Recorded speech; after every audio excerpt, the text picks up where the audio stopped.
Welcome sa Basic Electronic Tutorial Series. Ang tuturo ko sa inyo ngayon ay pagsukat ng 220 volts AC.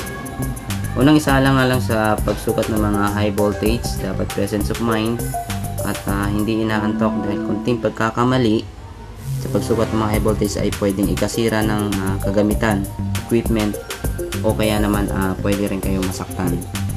So, paano ba sukatin ang 220 volts AC? So, ito yung ating multitester. Analog. Ito yung pointer, no? So, binabasa yung AC reading, itong pula. So, yan. Merong naka-indicate dyan AC, tapos dito nyo siya babasahin. So, ito naman yung calibration selector. No, ito yung napakahalaga nito, lalo na pag magsusukat ng high voltage.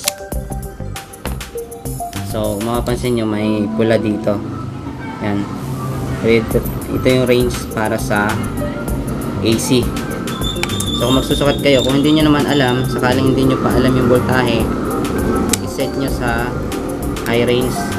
Meron tayo dito 1,000, 250, 50 volts, hanggang yung pinakamababa niya 10 volts AC.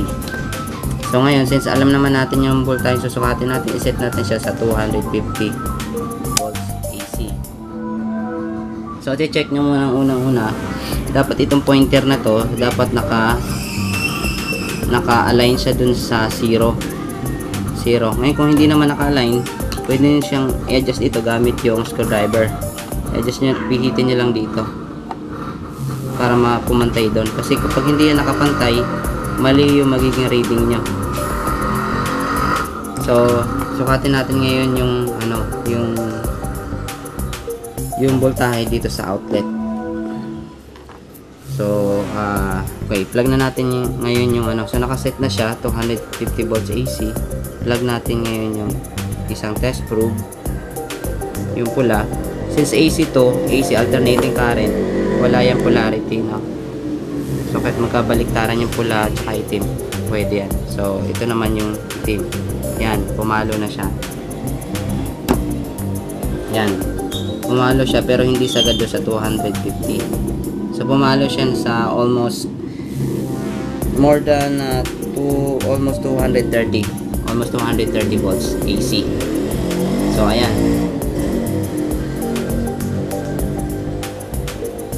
Ngayon, gusto natin i-verify kung yung reading ay tama. Ito naman ngayon yung digital multitester, no? So, naka-off pa siya. So, ang susukatin natin ay 220 volts AC. So, meron itong range. Dito sa range selector, merong 400 volts at saka 200 volts. Since 220 yung susukatin natin, i-range natin siya, i-calibrate natin siya sa 400 volts AC. So, kuhanin natin yung test probe. Since naka-plug pa yung analog, yun o, may reading 200, almost 230. Tapos, dito naman, i-verify natin kung yung reading natin ay magmamatch doon sa analog sa digital. Ayan, pa-plug na natin yung red test probe, then yung black test probe. So 230 nga, 230 volts AC. So una lang pakatandaan lang sa pagsusukat ng high voltage, dapat presence of mind. So ayan, dapat yung range nasa AC, ganun din sa digital, no? Ayan, ganyan lang kadali ang pag-setting sa pagsukat ng 220 volts AC.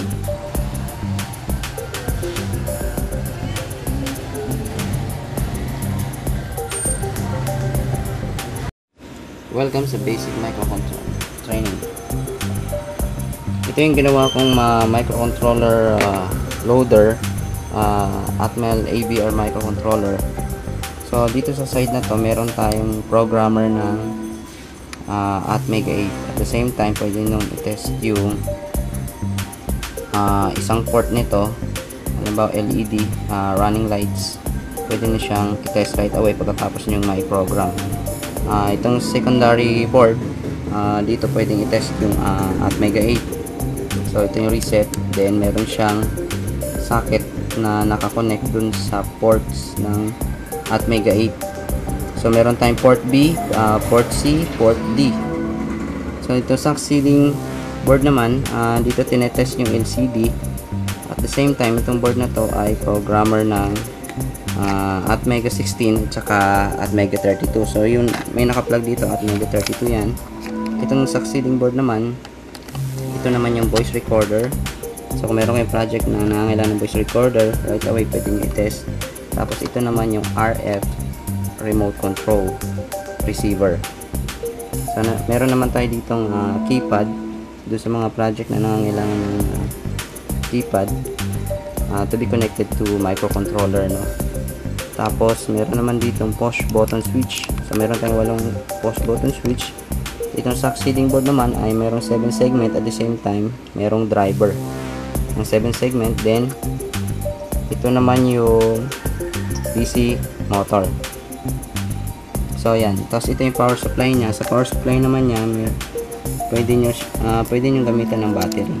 So meron kasi itong yan, pwede nyo gamitan ng battery 9 volts. So paano to kinoconnect sa computer? So gamit yung parallel port, yung sa printer, no? So ito yon. So connect natin doon sa printer port ng computer. So yan.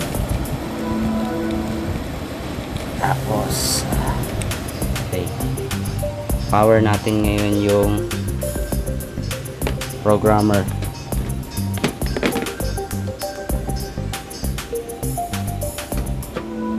So yan, may power na siya.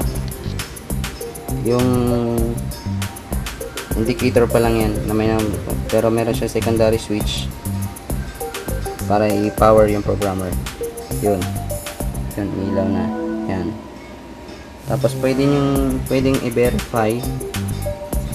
Halimbawa dito may naka-connect na Atmega 32, pwede natin i-verify kung pwede nang i-program yung microcontroller. So since Atmega 32 yan, dapat makita natin dito sa computer, doon sa software ng programmer, Atmega 32 nga.